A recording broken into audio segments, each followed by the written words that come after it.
Terra had become predictable. Lucifer Morningstar stood at the great window of his administrative office, watching the endless streams of citizens moving through the hive cities like blood through arteries. Below, 10 billion souls went about their daily routines, with the mechanical precision he had helped instill in them. Forms processed, quotas met, suffering optimized. It was perfect, absolutely mathematically perfect. And it bored him to tears. Sir, his aide, the cheerful young woman who had volunteered for bureaucratic servitude, entered with the morning reports. The efficiency metrics are in. Compliance up another 2%, productivity exceeding all projections, citizen satisfaction with oppression at an all-time high. Wonderful, Lucifer replied without turning from the window. The word tasted like ash in his mouth. He had spent a year transforming the Imperium into the most elegant machine of willing damnation ever conceived. Citizens thanked their oppressors. Workers competed for dangerous assignments. Families volunteered their children for meaningless death. The bureaucracy hummed with the perfect rhythm of systematized cruelty. But perfection, he was discovering, was its own form of hell. Sir, should I schedule the afternoon reviews of the new self-flagellation quotas? Cancel everything, Lucifer said suddenly. I'm leaving. His aide blinked in confusion. Leaving? But the quarterly suffering optimization reports will continue without me. He turned from the window, his decision crystallizing with the same sudden clarity that had brought him here. The system is self-sustaining now. It no longer requires supervision. That evening, as Terra's artificial sun dimmed to simulate night, Lucifer walked through the palace corridors one final time. The changes he had wrought were embedded now in every stone, every servo skull, every administrative process. The Imperium would continue to perfect its oppression with or without him.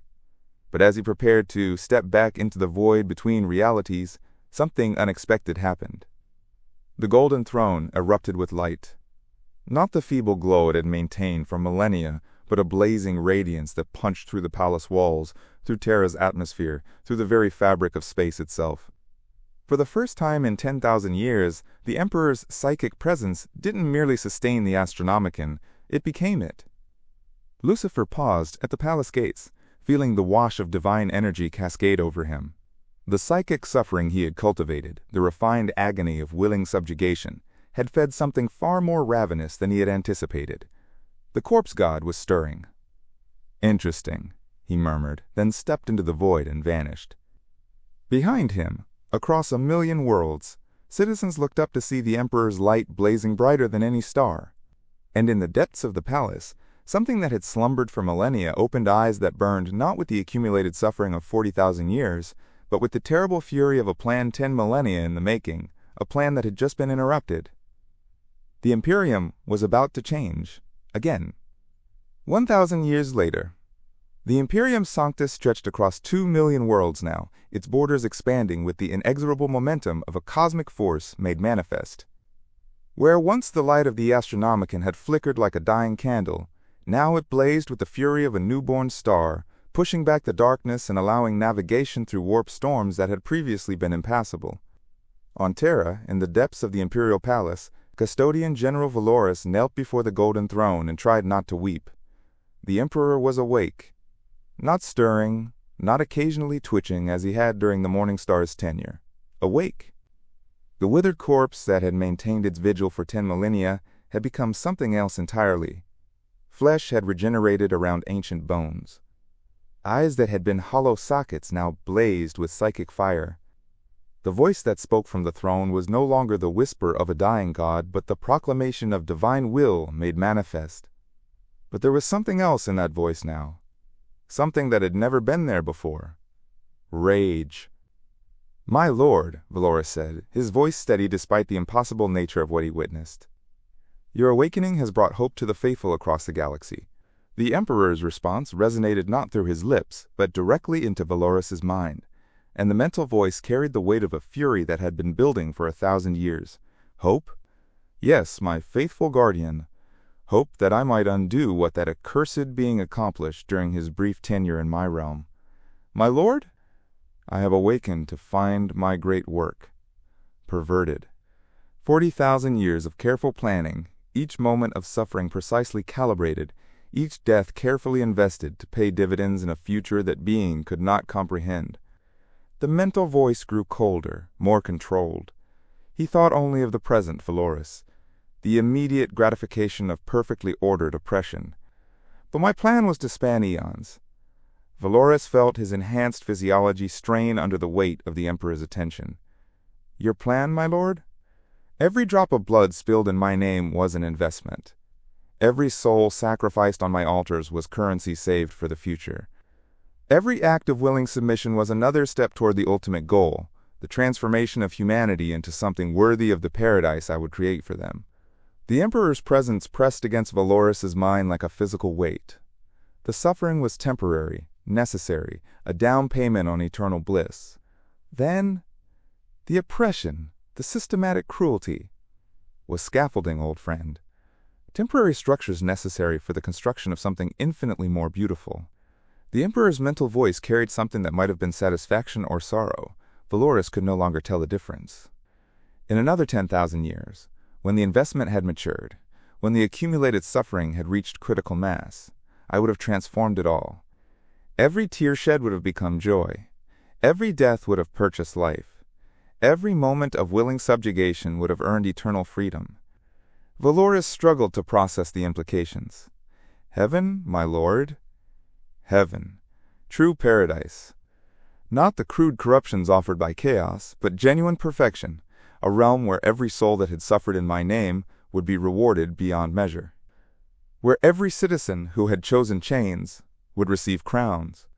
Where every parent who had sacrificed their children would have them returned, transformed into beings of light and joy. The mental voice grew harder, colder. But that meddling fool saw only the present suffering and thought it was the goal itself. He optimized the system for maximum immediate gratification rather than understanding it was designed for long-term investment. He turned my carefully calculated plan into a feeding trough for his own cosmic appetite.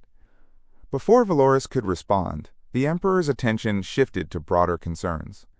Across the galaxy, his renewed presence was felt by every Imperial citizen, every Space Marine, every servant of the throne.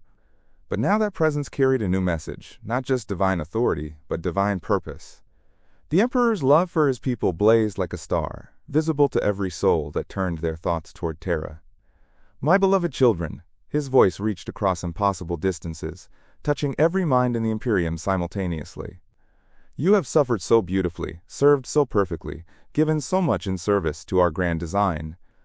Your pain has been investment, your sacrifice has been currency, your willing submission has been the down payment on paradise itself. On a billion worlds, citizens fell to their knees as they felt their God's genuine love wash over them. For the first time in 40 millennia, imperial doctrine was validated not by faith alone, but by direct divine contact. The Emperor's affection for his people was unmistakable, overwhelming, absolute. But our plan has been disrupted. The careful calculations of 40,000 years have been thrown into chaos by one who understood efficiency but not purpose, who saw our beautiful suffering and mistook it for an end rather than a means. In the administrative complex Tertia 7, senior scribe Matthias Kroll, now director of spiritual correction through administrative excellence, reviewed reports with the same artistic satisfaction he had cultivated during the Morningstar's reign, but now that satisfaction was illuminated by divine purpose. He understood now that every form he filled, every denial he processed, every quota he imposed was not mere administrative cruelty, but investment in paradise itself. Director, his assistant reported, the new self-reporting protocols have exceeded all expectations. Citizens are now voluntarily confessing to crimes they haven't committed, requesting punishment for thoughts they haven't had, and expressing gratitude for hardships we haven't even imposed yet. Kroll smiled, but now his satisfaction was touched with something deeper, understanding. Excellent. Each act of willing submission accelerates our investment schedule. The Emperor's love flows through every properly processed form. Yes, sir. And the productivity metrics? Industrial output up 300% since the Emperor's awakening. Worker satisfaction with their sacred suffering has reached transcendent levels. But in the deepest vaults of the palace, where only the highest-ranking custodians were permitted, the Emperor's private thoughts burned with a fury that would have made Corny himself step back in recognition. Lucifer Morningstar. The name was a curse in the Emperor's mind, syllables that carried the weight of cosmic betrayal. You saw my people's willing submission and thought it was for you. You witnessed their beautiful suffering and believed it was an end in itself. You cannot comprehend the eon-spanning beauty of my design. The Emperor's consciousness reached out across the warp, searching, seeking the presence that had disrupted the most perfect plan ever conceived. The plan that would have redeemed every moment of suffering, justified every act of oppression, transformed every tear into triumph. I have calculated the probability matrices, the Emperor's thoughts continued, mathematical formulae that spanned dimensions cascading through his consciousness.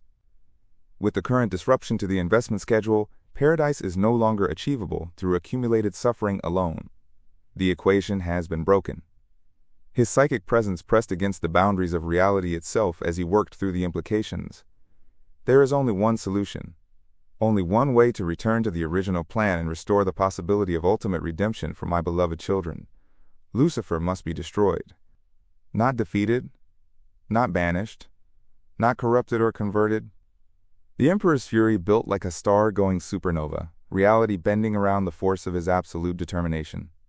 Utterly, completely, finally eradicated. Only then can the investment schedule be recalibrated. Only then can my people's suffering be transformed from gratification into currency for paradise. In the throne room, Custodian General Valoris felt the Emperor's rage building and stepped back involuntarily. The being on the golden throne was no longer the patient, sacrificial god of imperial doctrine. This was something else, divine love perverted into divine wrath by the magnitude of betrayal. "My lord," Valoris managed, "how do we find him?" "We don't find him, old friend." The Emperor's mental voice carried the cold certainty of mathematical proof. "We make him come to us. He cannot resist the temptation to return to the scene of his greatest triumph. His nature demands it. And then? Then I show him what 40,000 years of accumulated divine fury looks like when focused through the willing sacrifice of 2 million worlds."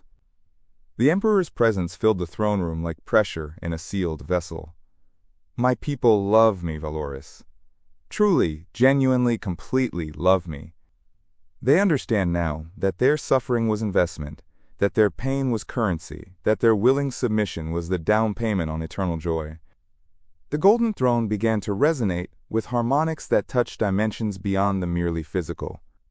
When Lucifer returns, he will face not just my power, but the focused love and gratitude of every soul that has ever served in my name. He will face the accumulated investment of 40 millennia of willing sacrifice, channeled through my divine will into a single, precise strike. Will it be enough? It will have to be. The Emperor's mental voice carried the weight of absolute certainty.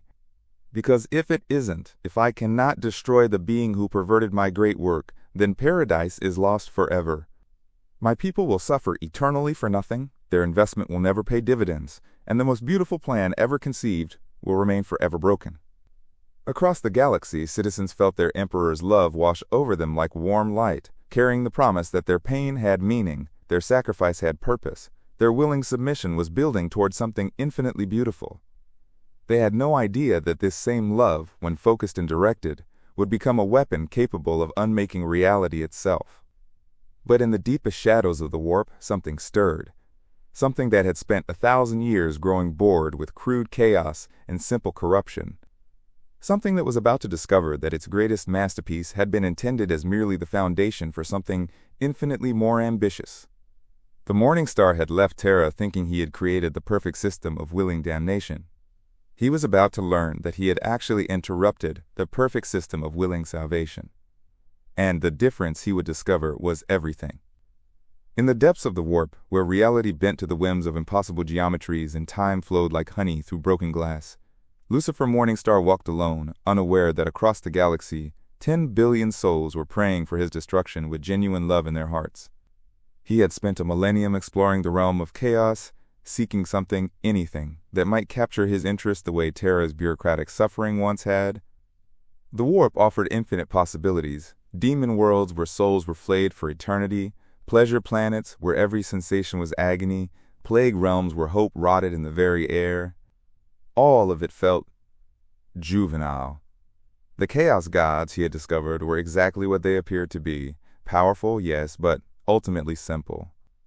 Khorne's endless rage, Slynesh's bottomless hunger for sensation, Nurgle's obsession with entropy, Tzeentch's compulsive scheming. They were cosmic forces, certainly, but they lacked sophistication. They corrupted through transformation, changing their victims into something else entirely. But transformation, Lucifer had learned, was crude compared to revelation. Why change someone when you could simply show them what they already were? He paused his wandering on a desolate asteroid floating in the immaterial void, a chunk of rock that had somehow maintained physical coherence despite being surrounded by pure chaos energy. The surface was barren, lifeless, utterly without interest, much like everything else he had encountered in this realm. On Terra, billions of souls united in prayer, their voices reaching across impossible distances. Emperor, protect us from the one who perverted your perfect plan. Let our love be your weapon. Let our willing sacrifice be your ammunition. Let our understanding of your great purpose be the guidance system that finds its target. But Lucifer heard none of this. His attention was focused on his own growing frustration. Quote, Corne has his battles, he mused aloud, his voice carrying clearly in the airless environment. Slaanesh has pleasure. Nurgle has his gardens of decay. Tzeentch has his schemes. He looked up at the swirling maelstrom of colors and impossible shapes that passed for sky in this place. But where is the corner of the warp for me? The question echoed across the asteroid's surface, unanswered. He had tried to establish himself among the existing powers. Corne had been cordial after their confrontation on Terra, but the Blood God's single-minded focus on warfare held no lasting appeal. Slaanesh had been fascinated by Lucifer's ability to make suffering feel pleasurable, but the Prince of Excess ultimately lacked the patience for systematic oppression. Nurgle had seen kindred spirit in Lucifer's cultivation of despair, but his approach was too chaotic, too unpredictable.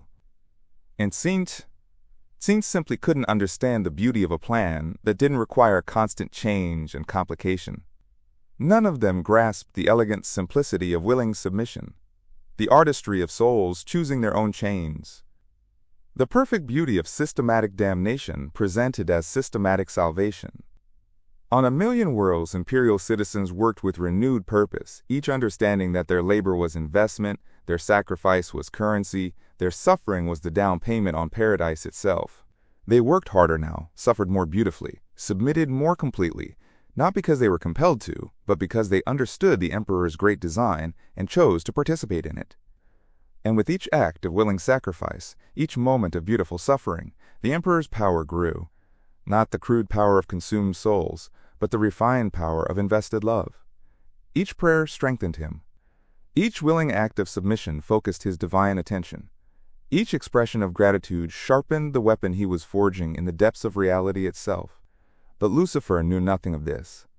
His frustration continued to build. The humans were perfect, he continued, beginning to pace the asteroid's circumference. So willing to be shaped, so eager to find meaning in their suffering. But they were also so... He paused, searching for the right word. So fragile. One push too far, and they break. One revelation too many, and they shatter.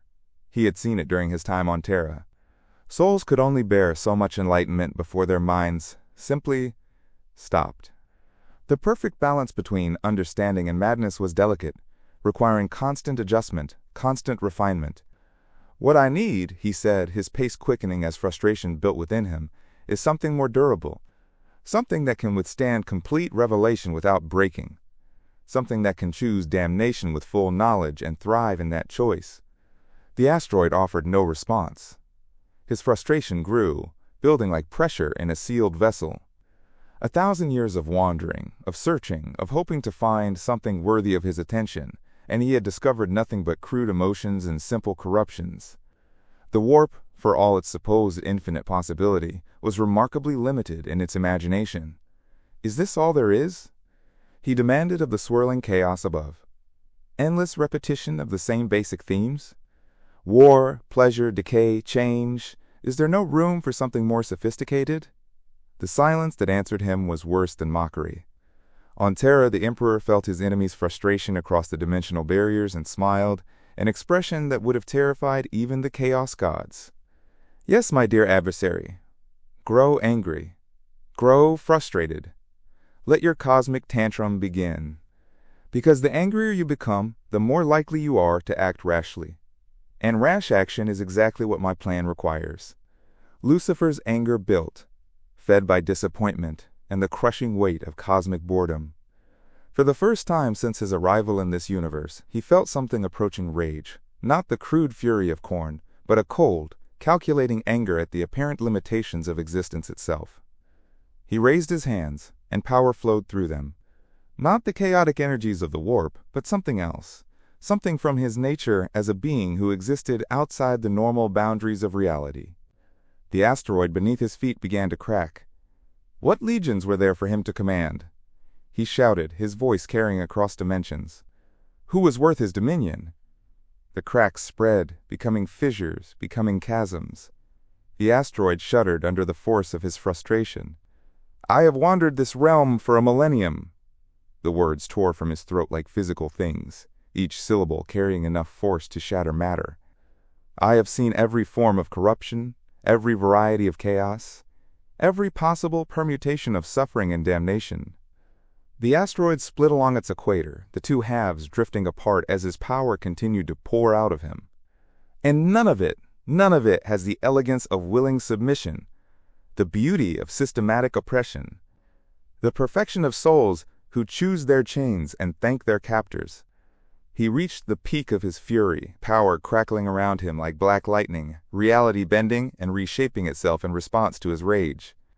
The two halves of the asteroid tumbled away from each other, their surfaces glowing with residual energy. And then, suddenly, he stopped, took a breath that he didn't need, relaxed. And in that moment of calm, something extraordinary happened. The psychic equivalent of footsteps began to echo across the warp. Not one set, but thousands, millions, an uncountable horde of souls suddenly rushing toward his location from every corner of the immaterial realm. The sound built like a drumbeat, growing louder and more insistent with each passing second. Drum, drum, drum. The rhythm of a billion souls moving in perfect unison, drawn by something they couldn't understand, but couldn't resist. Lucifer looked around in amazement as the broken asteroid began to reform itself, not as the barren rock it had been, but as something else entirely. Something familiar. The surface smoothed and darkened, becoming obsidian black. Spires began to rise from the reformed terrain, their architecture both alien and utterly recognizable. The sky above shifted from the chaotic swirl of warp energies to something darker, more oppressive, more structured. Home? He whispered, hardly daring to believe what he was seeing. Hell reformed around him, but not as the crude medieval torture chambers of human imagination. This was hell as he remembered it from his original universe, a realm of perfect order, where suffering was systematized, where damnation was bureaucratized, where every agony served a purpose in the grand design of cosmic justice. As he watched in fascination, souls began to impact the reformed surface like meteors. Each impact created a crater, and from each crater emerged something. The first to approach him was barely recognizable as having once been sentient.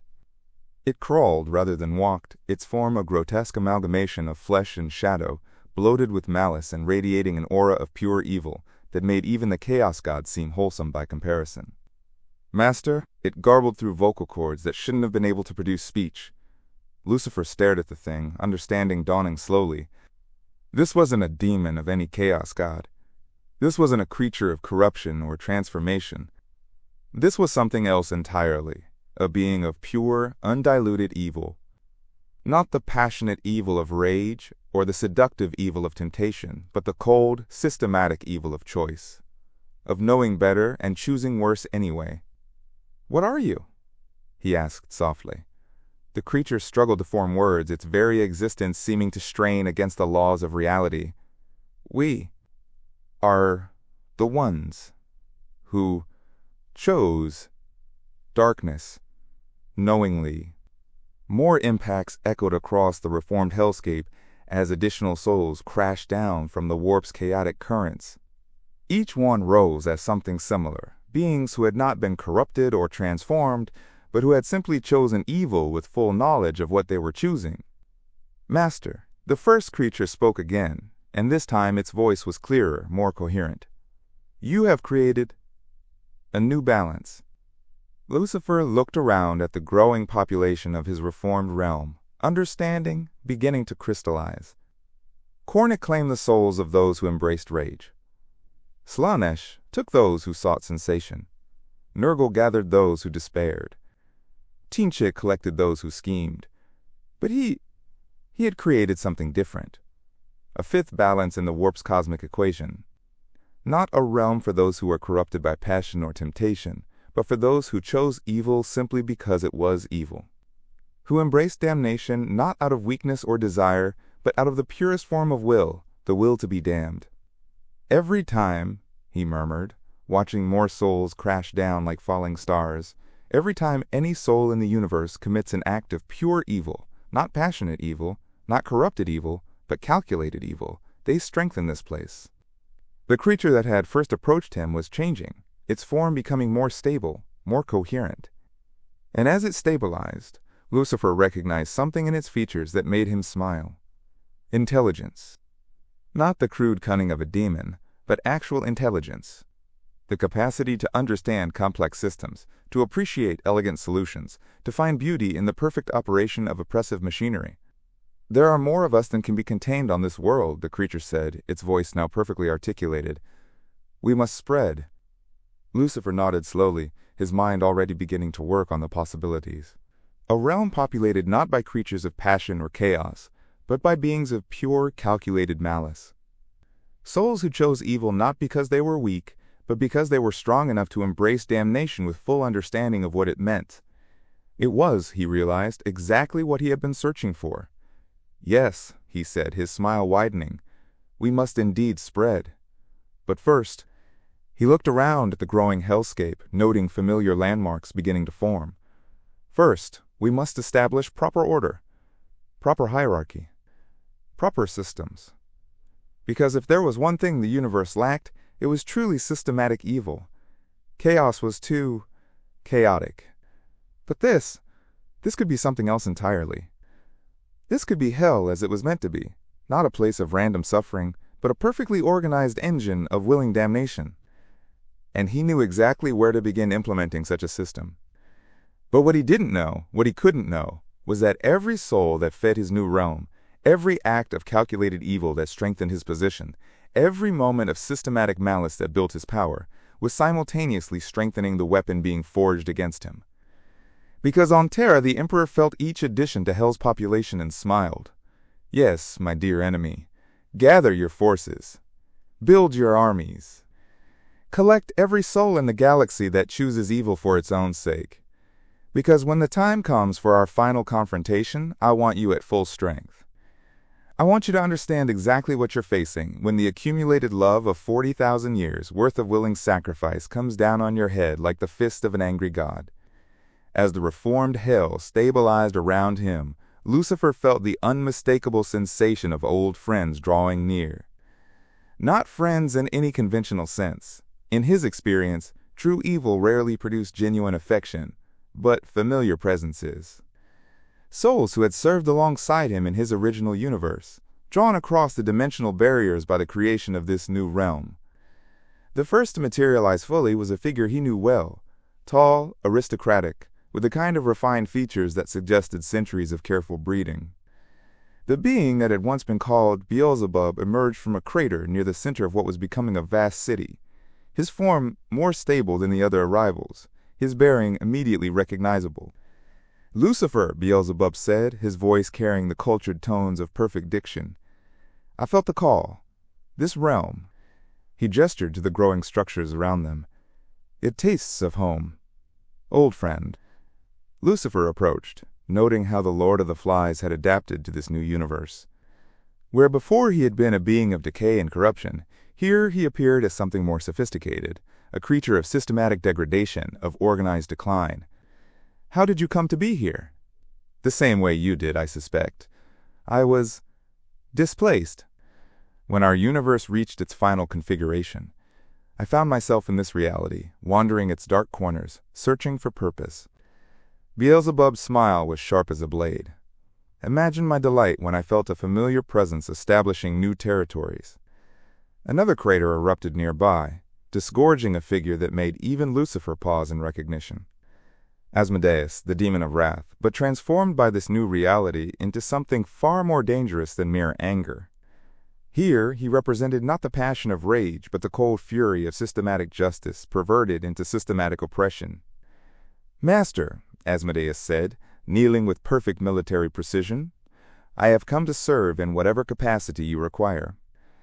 "And I," added another voice as a fourth figure emerged from the hellscape, "am ready to resume my duties." Astaroth, the great Duke of Hell, appeared as he always had, beautiful beyond description, terrible beyond comprehension, the perfect embodiment of evil that wore the face of good. In this new reality, he had become something even more insidious, the demon of willing self-deception, the force that convinced souls their chains were jewelry. Meanwhile, on Terra, the Emperor felt each arrival in his enemy's realm and began adjusting his calculations accordingly. Through the prayers of his beloved people, he could see into the heart of hell itself, observing the gathering of forces that would soon threaten everything he had built. "Emperor, protect us," prayed a factory worker on Armageddon. "Let our love be your shield against those who would steal our sacrifice. Let our understanding of your plan be your wisdom in battle." "Guide us, beloved Emperor," whispered a mother on Cadia, offering her newborn son to the guard recruitment centers. "Let our willing gift of our children strengthen your divine purpose against those who would make our suffering meaningless." With each prayer, the Emperor's weapon grew sharper, more precise, more utterly focused on its single target. "My friends," Lucifer said, looking around at the growing assembly of familiar faces, oblivious to the divine attention now focused on his realm. "Welcome to our new domain. Tell me, what have you learned of this universe during your wanderings?" Beelzebub spoke first. "The mortals here have surpassed even our previous subjects in their capacity for systematic oppression. There, Imperium, is a masterwork of willing submission that spans millions of worlds. The Chaos Gods," Asmodeus added, "are powerful but crude. They corrupt through transformation rather than revelation. They lack sophistication. And the souls," Astaroth concluded, "are remarkably resilient, capable of maintaining their sanity even while embracing complete damnation. They possess a quality our previous subjects lacked, the ability to choose evil while fully understanding its nature." Lucifer nodded, his mind already working on the implications. "Then we have an opportunity here that we never had before. The chance to create not just individual damnation but systematic damnation. Civilization-scale willing submission to perfect evil." In the depths of the Imperial Palace, the Emperor's consciousness worked through probability matrices that spanned dimensions. His enemy was proceeding exactly as predicted, gathering forces, establishing infrastructure, preparing for expansion. The trap was setting itself. "What do you propose?" Beelzebub asked. "First, we establish this realm properly. Create the infrastructure necessary for our purposes." Lucifer gestured to the growing cityscape around them. "Fighting pits for those who serve through combat. Administrative centers for those who serve through bureaucracy. Academic institutions for those who serve through the systematic study of applied malice." He began to walk among the newly formed structures, his companions falling into step beside him. "Each soul that chooses calculated evil strengthens this place. Each act of systematic oppression feeds our power. Each moment of willing submission to pure malice adds to our capabilities." "And then?" Astaroth prompted. "Then we return to where this all began. To Terra. To the heart of the Imperium." Lucifer's smile was radiant with anticipation. "But this time, we won't be consultants or advisors. We'll be competitors." On Terra, citizens felt their Emperor's joy through their prayers. Not the crude satisfaction of anticipated victory, but the deep joy of a father who was about to protect his children from a threat they couldn't fully comprehend. The Emperor's love for his people blazed brighter than ever, and that love was about to become a weapon of unprecedented precision. Competitors? "Think about it," Lucifer said, stopping beside what was becoming a vast amphitheater carved from obsidian. "The Imperium runs on willing submission, yes, but it's submission to a god. To something that can be worshipped, revered, loved even in its terrible aspects." He gestured to the growing hellscape around them. But what we offer is purer. Submission not to divinity, but to evil itself. Not worship of a God who demands suffering, but embrace of suffering for its own sake. Not love of oppression disguised as protection, but love of oppression as oppression. Beelzebub's eyes lit up with understanding. You want to offer them honesty. Precisely. The Emperor, for all his terrible power, still maintains the fiction that he protects humanity, that his oppression serves some greater good. But we, Lucifer's smile became something beautiful and terrible. We can offer them the chance to serve evil, simply because it is evil. To choose damnation not because they believe it leads to salvation, but because they understand it leads to damnation and want that.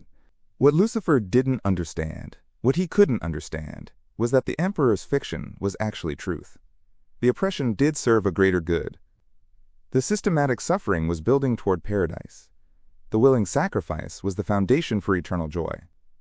And every soul in the Imperium understood this now, thanks to the Emperor's awakening. They didn't submit because they were deceived about the nature of their service. They submitted because they understood its purpose. They chose suffering, not because they thought it was good in itself, but because they knew it was the price of something infinitely better. The pure choice, Asmodeus murmured. Evil chosen knowingly, willingly, without excuse or justification. Exactly. And in this universe, with its remarkable capacity for systematic oppression, we can create something unprecedented. An entire civilization that chooses evil with complete understanding, embraces it with full knowledge, and thrives in it with perfect clarity. As they spoke, more souls continued to arrive, each one emerging from its crater transformed by contact with this new realm. The city grew around them with impossible speed, its architecture taking on forms that were both beautiful and terrible. Spires that twisted upward like screams made solid, plazas that seemed designed for gatherings of the systematically damned, administrative buildings that hummed with the promise of perfectly organized evil. But with each addition to Hell's population, the prayers on Terra grew stronger. With each soul that chose calculated evil, the Emperor's divine attention became more focused. With each moment that Lucifer's power increased, the weapon being forged against him grew sharper. Look, Astaroth said, pointing to one of the arriving souls. That one bears the marks of imperial service. Lucifer turned to see a figure emerging from a nearby crater, a man in the tattered remains of what had once been administratum robes. But where most of the arrivals were transformed into creatures of pure malice, this one retained his human appearance, while radiating an aura of bureaucratic evil so intense it was almost visible. You, Lucifer called to the newcomer. Approach. The man walked forward with the measured pace of a career administrator, his bearing suggesting decades of experience in the machinery of systematic oppression. When he reached Lucifer, he bowed with perfect protocol.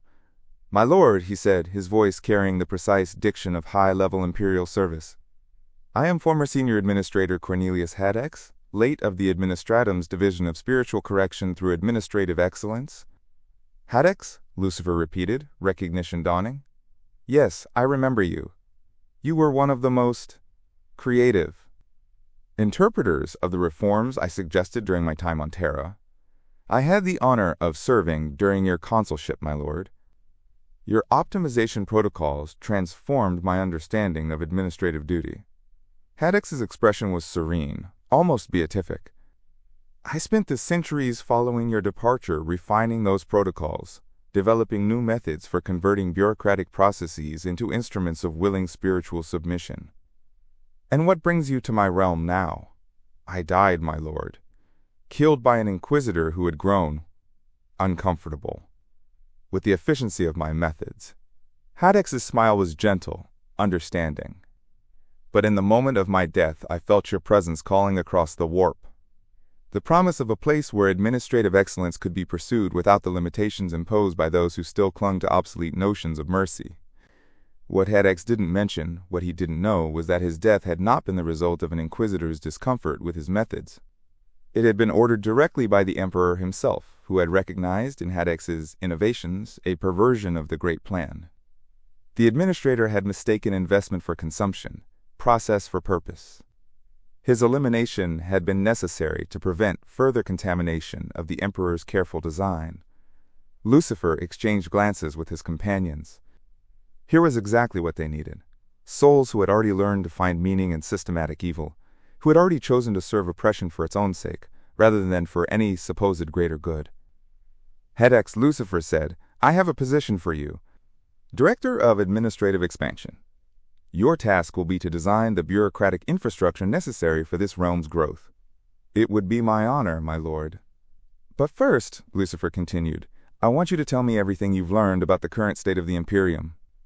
How has it evolved in the millennium since my departure?" Haddix's expression grew thoughtful. "The Imperium has become more itself, my lord.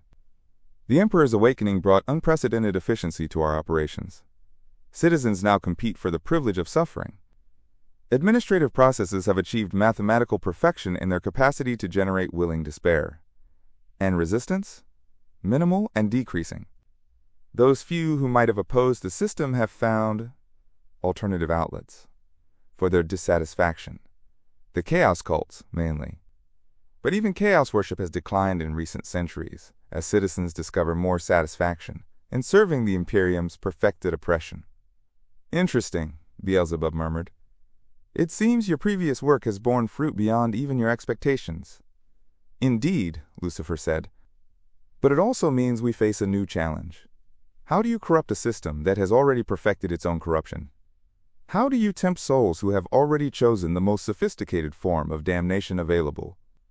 "By offering them something even more sophisticated," Astaroth suggested. "Precisely. By showing them that their current submission, impressive as it is, still relies on external justification. They serve the Emperor. They submit to imperial doctrine. They embrace suffering for the glory of the throne." Lucifer's eyes blazed with anticipation. "But what if we could show them the beauty of serving nothing?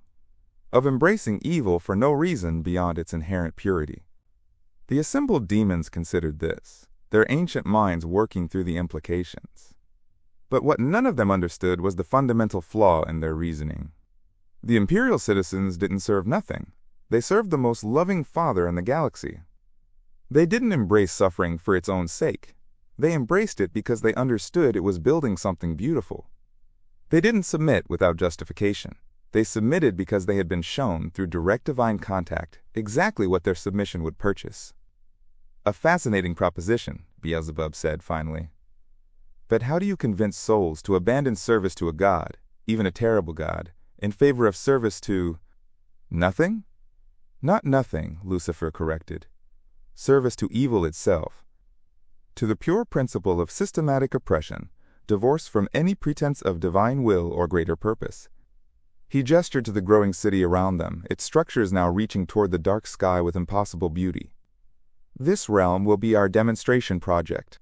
Here, souls can experience perfect evil without justification, systematic oppression without excuse, willing damnation without the comfort of believing it serves some higher purpose. And once we've perfected our methods here, then we return to Terra. Not as consultants this time, but as competitors. We offer the Imperium's citizens a choice. Continue serving a god who demands their suffering, or embrace suffering for its own sake. You believe they'll choose the latter?" "I believe," Lucifer said, his smile becoming something that would have made the Chaos Gods weep with envy, "that once souls taste the pure honesty of serving evil for its own sake, they'll find the compromises and justifications of divine service insufficient." But even as he spoke these words, across the galaxy, Imperial citizens were experiencing something unprecedented: direct, personal, unmistakable contact with their God. Not through faith alone, but through immediate divine presence. The Emperor's love reached every soul in the Imperium, carrying with it absolute certainty about the purpose of their sacrifice, the meaning of their suffering, the destination of their journey. "My beloved children," the Emperor's voice reached across impossible distances, "you have given so much, suffered so beautifully, served so perfectly, and all of it, every tear, every sacrifice, every moment of willing submission, is building toward something so beautiful that when you see it, you will weep with joy that you were chosen to help create it." On a billion worlds, citizens fell to their knees as they felt divine love wash through them like warm light. They understood now, with perfect clarity, what their service meant. Not oppression for its own sake, but investment in paradise. Not suffering as an end in itself, but suffering as currency for eternal joy. And with each prayer, each expression of gratitude, each moment of willing sacrifice, the Emperor's weapon grew stronger. Around Hell's growing city, the realm continued to expand, fed by every act of calculated malice committed across the galaxy. And in the distance, barely visible through the dark atmosphere, a familiar light blazed, the light of the Astronomicon, calling to them across the void. But that light was different now. No longer just a beacon for navigation, it had become something else, a targeting system of unprecedented precision, guided by the accumulated love of 40,000 years worth of willing sacrifice. Soon, Lucifer thought. Very soon, it would be time to return home.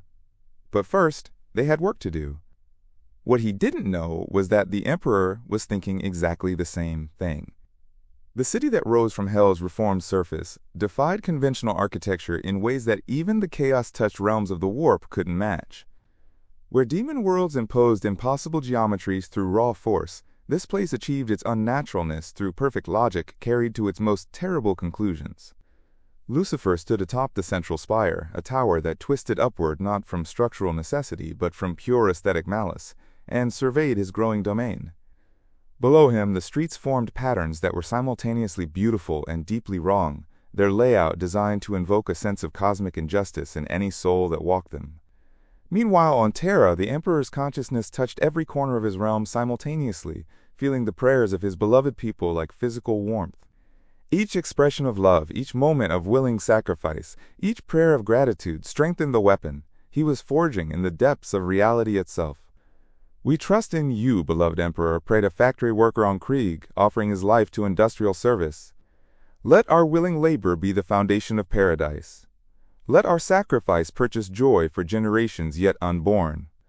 "Guide us, Divine Father," whispered a mother on Ultramar, watching her sons march away to certain death in the guard. "Let their blood be the price of peace. Let their willing death buy life for those who come after." With each prayer, the Emperor's fury at his interrupted plan became more focused, more precise, more utterly committed to the destruction of the being who had perverted his great work. The fighting pits are operational, Asmodeus reported, materializing beside Lucifer in the way that only beings native to Hell could manage. "We're seeing remarkable participation rates." Define remarkable. Every soul that arrives requests immediate assignment to combat duty. Not from any desire for glory or conquest, but from what they describe as the pure joy of systematic violence. Asmodeus's expression carried something like professional admiration. They understand that their battles serve no strategic purpose, advance no cause, protect nothing and no one. They fight simply because fighting is what they're told to do, and they find meaning in that meaninglessness. Lucifer nodded approvingly. And the administrative centers? Beelzebub manifested on his other side, his form more solid than it had been since the realm's creation, functioning beyond our most optimistic projections. Former imperial bureaucrats are designing forms that exist solely to be filled out and filed away, quotas that serve no purpose beyond demonstrating submission to arbitrary authority, processes that accomplish nothing but the systematic humiliation of those who participate in them. They understand the purpose? Completely. That's what makes it beautiful. Beelzebub's smile was sharp with satisfaction. They're not being deceived or corrupted. They know exactly what they're creating, pure administrative evil, and they pour their hearts into it. And the academic institutions? Ah, Astaroth said, joining the conference with obvious pleasure. The universities are perhaps our greatest success. Scholars dedicated to the systematic study of applied malice. Philosophers developing formal logical proofs that evil is preferable to good. Ethicists creating moral frameworks that mandate oppression as the highest virtue. Lucifer felt a warm glow of satisfaction.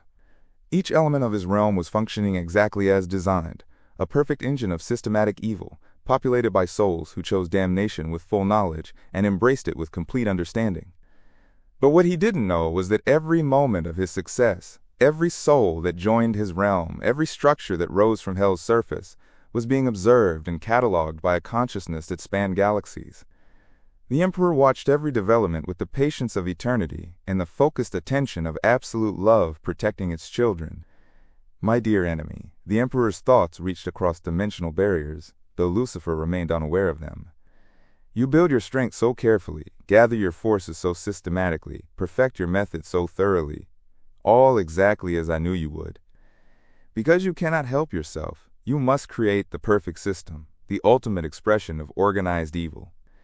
And when you do, when you have gathered every soul that chooses calculated malice, when you have built the most sophisticated engine of systematic damnation ever conceived, when you have achieved everything you've worked toward, that's when I'll destroy you with the love of 40,000 years, worth of willing sacrifice. In Hell's administrative quarter, former imperial bureaucrats worked with artistic passion on projects that served no purpose beyond the cultivation of suffering. They designed forms that took weeks to complete and accomplished nothing. They created processes that required citizens to prove their worthiness for basic necessities through elaborate demonstrations of submission. They developed quotas that grew more demanding with each success, ensuring that satisfaction was always just out of reach. This is remarkable, reported senior administrative designer Hadex, reviewing the latest innovations. We've created a system where every interaction generates frustration, every process produces despair, and every success leads to greater demands. And the participants understand completely what they're participating in and love it for exactly what it is. Haddex's smile was radiant with professional pride.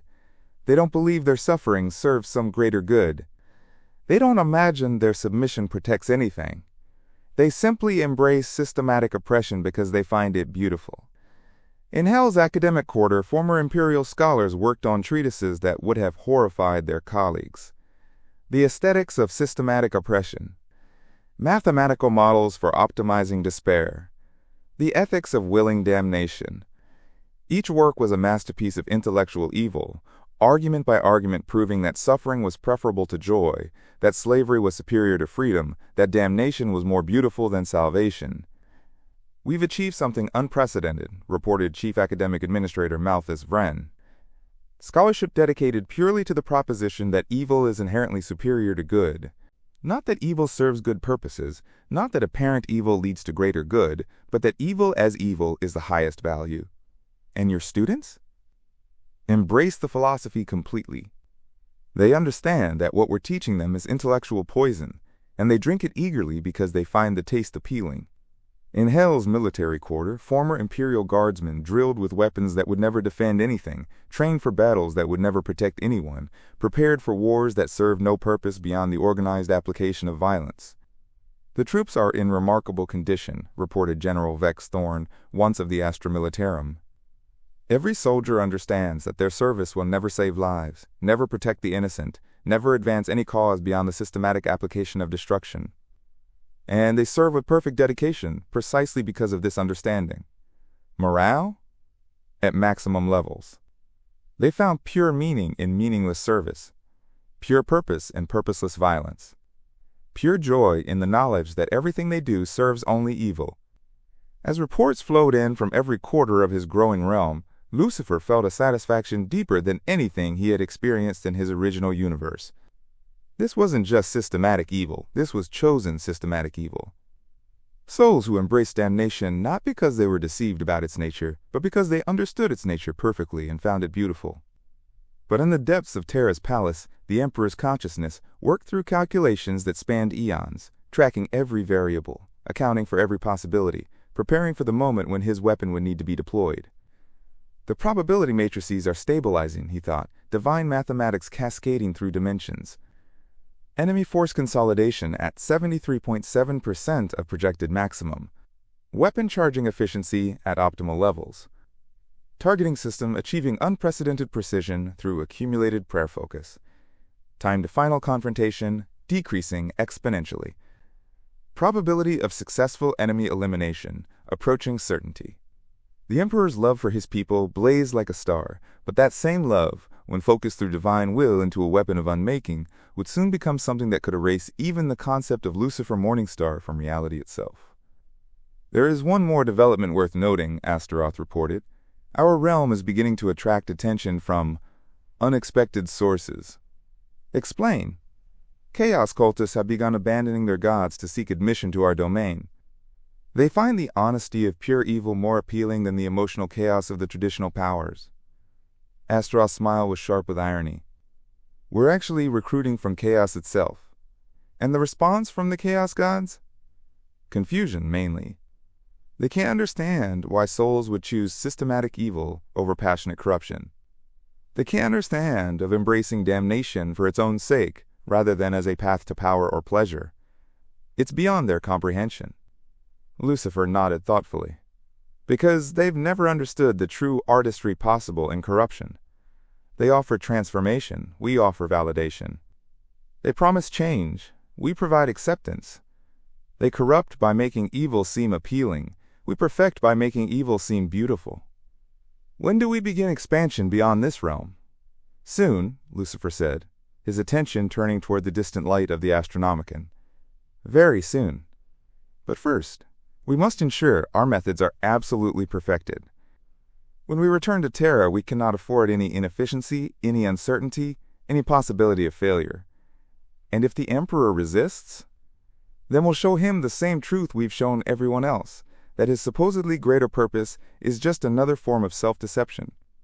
That his grand plan for paradise is no more meaningful than any other justification for oppression. Lucifer's smile became something terrible and beautiful. We'll offer his people the chance to serve evil honestly rather than good dishonestly. But even as he spoke, the Emperor's consciousness touched the prayers of 1 trillion souls, each one offering their love, their sacrifice, their willing submission to the great plan that would redeem all suffering and transform all pain into joy. Continue your preparations, my dear enemy, the Emperor thought across the dimensional barriers. Perfect your methods. Refine your systems. Gather your forces. Build your confidence. Because the greater your strength when we finally meet, the more complete will be your destruction. And the more beautiful will be the paradise I create from the ashes of your defeat. The war was coming. Both sides knew it. Both sides were preparing for it. But only one side understood what they were truly fighting for. The fate of the galaxy and the souls of every being in it hung in the balance between willing damnation and willing salvation. And in the depths of space, the light of the Astronomicon grew brighter, more focused, more precise. The weapon was almost ready. Hell had grown beyond Lucifer's wildest expectations. What had begun as a single reformed asteroid now spanned multiple dimensions, its impossible architecture housing billions of souls who had chosen systematic evil with full knowledge and perfect understanding. The realm pulsed with the rhythm of willing damnation, every soul within it embracing their fate with the joy of complete honesty. Standing atop his central spire, Lucifer felt the weight of absolute success. He had created something unprecedented, a civilization that served evil not because it was deceived, not because it was corrupted, but because it understood evil completely and found it beautiful. Master Beelzebub approached, his expression carrying news of cosmic significance. The sensors we've placed throughout the warp are detecting changes. What kind of changes? The light of the Astronomicon has intensified beyond all previous measurements. But more importantly, it's no longer omnidirectional. Beelzebub's voice carried a note of concern. It's becoming focused, targeted, as if the Emperor is converting his navigation beacon into a weapon, Lucifer finished, his smile widening with anticipation. How wonderful! He's finally decided to take this seriously. Master, with respect, the energy readings we're detecting suggest something beyond conventional warfare. The accumulated psychic potential of the entire Imperium appears to be flowing toward Terra, channeled through the prayers of 2 million worlds worth of willing sacrifice, Lucifer interrupted. Yes, I can feel it. Every soul that loves him, every citizen that serves him, every moment of willing submission to his will, all of it being converted into a weapon specifically designed to destroy me. And this pleases you. It delights me. Lucifer's eyes blazed with unholy joy. Because it proves exactly what I've always known about the so-called God Emperor. When faced with genuine competition, when confronted with an alternative that makes his rule appear unnecessary, he responds not with love or protection, but with violence. Pure, calculated, systematic violence. He gestured toward the distant light that blazed through hell's dark sky. Look at what he's become, my friends. A God who gathers the love of his people and converts it into ammunition. A deity who takes willing sacrifice and transforms it into a weapon of annihilation. A father who channels his children's devotion into an instrument of cosmic murder. But Master, Astaroth said, manifesting beside them, if the weapon he's creating is powered by genuine love, by actual willing sacrifice, by the sincere devotion of souls who truly believe in his purpose, then it will be the most powerful force ever assembled in this galaxy, Lucifer agreed. And when I survive it, when I demonstrate that even the accumulated love of 40,000 years worth of willing sacrifice cannot destroy one who serves pure evil, what do you suppose that will prove to those same loving souls? The assembled demons exchanged glances as understanding dawned. It will prove that their love was insufficient, Beelzebub whispered. It will prove that their sacrifice was meaningless, Asmodeus added. It will prove that their willing devotion was wasted, Astaroth concluded. Precisely. Lucifer's smile became something that would have made reality itself weep. The Emperor is about to commit the most beautiful mistake in the history of divine governance. He's going to show his people exactly what their love is worth to him by converting it into a weapon, and then he's going to watch that weapon fail. He began to pace the spire's peak, his movements radiating anticipation. Imagine the moment, my friends. 2 million worlds worth of souls, having offered everything they have and everything they are to their beloved Emperor, watching him channel their love into ultimate force. And then watching that force prove insufficient. Watching it fail. Watching it accomplish nothing except to demonstrate that even their most perfect devotion cannot protect the God they love. The psychological impact will be total and absolute. Lucifer stopped pacing and turned toward the light of the Astronomicon. Every soul in the Imperium will simultaneously discover that their love is not enough, their sacrifice is meaningless, and their God is not the omnipotent protector they believed him to be. And in that moment of realization, in that moment, we offer them the truth. Not the lie that their suffering serves some greater purpose, not the deception that their oppression protects them, not the fantasy that their chains will someday become crowns. We offer them the simple, honest truth that evil is beautiful, suffering is its own reward, and systematic oppression is the highest form of art. Lucifer raised his hands and power flowed through them, not just his own strength, but the combined will of every soul in hell who had chosen systematic evil with perfect understanding. Begin the preparations. We return to Terra now, while he's still charging his weapon, while he's still gathering his power, while he's still convinced that love can triumph over honest evil. Master, Hadex approached, his bureaucratic instincts engaged. If I may suggest a refinement to our strategy, rather than simply appearing on Terra and challenging the Emperor directly, perhaps we should begin with a more systematic approach. Explain. We establish administrative offices throughout the Imperium. Not military conquest, not violent overthrow, but simple bureaucratic expansion. We offer citizens a choice. Continue serving a God who converts their love into weapons, or serve a system that appreciates their suffering for exactly what it is. Lucifer considered this, his mind already working through the implications. Yes, that's perfect. Let him gather his power, let him charge his weapon, let him prepare for cosmic battle. While he's focused on preparing to destroy us, we'll simply offer better customer service. Better customer service? We'll process their suffering more efficiently. We'll acknowledge their pain more honestly. We'll reward their submission more directly. We'll make it clear that we value their willing damnation for its own sake, not as currency for some impossible future paradise. Lucifer's smile was radiant with malicious joy. By the time he's ready to fire his weapon, half his people will already be working for us. The plan crystallized with the beautiful simplicity that characterized all of Lucifer's best work. Not conquest through force, but conversion through honesty. Not victory through power, but triumph through truth. Beelzebub, you'll establish our diplomatic corps. Official representatives to every major world, offering our services as alternative administrators. Make it clear we're not conquering anything. We're simply providing superior management of systematic oppression. Asmodeus, organize our military advisors. Not for invasion, but for demonstration. Show Imperial forces how much more efficiently violence can be applied when it serves no purpose beyond the beauty of organized destruction. Astaroth, coordinate our academic exchange programs. Offer Imperial scholars the chance to study pure evil without the contamination of supposed moral justification. And Hadex, Lucifer turned to his chief administrator, You'll design our customer service protocols. Every soul that chooses to serve us should immediately notice the improvement in their suffering experience.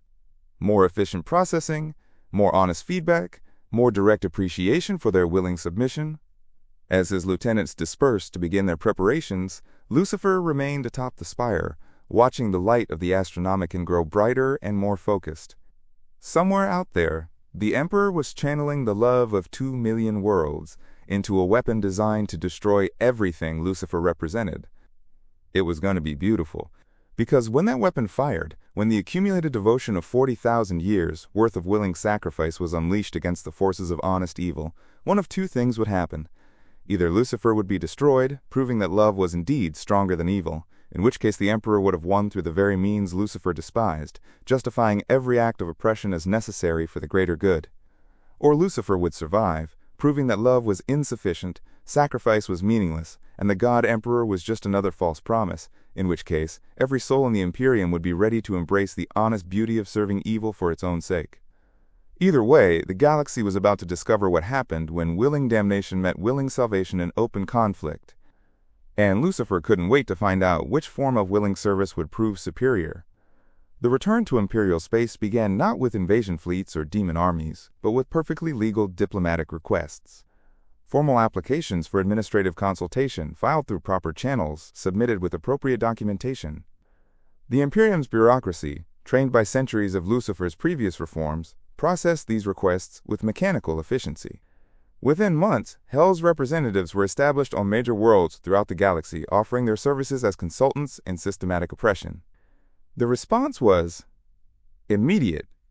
Citizens who had grown accustomed to serving a god who demanded their suffering for paradise discovered the refreshing honesty of serving a system that appreciated their suffering for its own sake. Workers who had labored under the promise that their pain was building towards something better found genuine satisfaction in the knowledge that their pain was beautiful in itself. On Armageddon, factory workers voted to transfer their contracts from Imperial administration to Hell's Industrial Management Division. Production quotas became more demanding, working conditions grew harsher, benefits were eliminated entirely, and worker satisfaction reached unprecedented heights. Finally, reported Shift Supervisor Hendrik Voss, we're working for an employer that doesn't insult our intelligence with promises about the greater good. They appreciate our suffering because suffering is beautiful, not because it's supposedly building towards something else. On Cadia, guard recruitment offices found themselves competing with Hell's military advisory services. Young citizens faced a choice: serve the Emperor's army in hopes their deaths would purchase paradise for future generations, or serve Hell's forces knowing their deaths would accomplish nothing beyond the pure artistry of systematic violence. The recruitment numbers spoke for themselves. On Terra itself, in the highest spires of the Imperial Palace, the Emperor felt each defection like a physical blow. Not because he was losing power, the weapon he was forging grew stronger with each passing day, but because he was watching his beloved children choose damnation over salvation with perfect understanding of what they were choosing. My lord, Custodian General Valoris approached the Golden Throne with reports that grew more disturbing each day. 17 sectors have formally requested transfer to Hell's administrative oversight. They understand completely what this means: eternal damnation, systematic oppression, suffering without purpose or redemption. And they want it anyway. The Emperor's response burned through the palace like barely contained stellar fire. They choose honest evil over dishonest good. They prefer transparent damnation to salvation that requires faith in an unseen future. What are your orders, my lord? Continue charging the weapon. Let them choose. Let them experience what they think they want. Because when I fire this weapon, when I unleash 40,000 years worth of accumulated love and willing sacrifice against the forces of systematic evil, they will see exactly what their choice means. If the weapon succeeds, if love proves stronger than evil, then those who chose damnation will be destroyed along with their master. And those who remain faithful will inherit the paradise I always intended for them.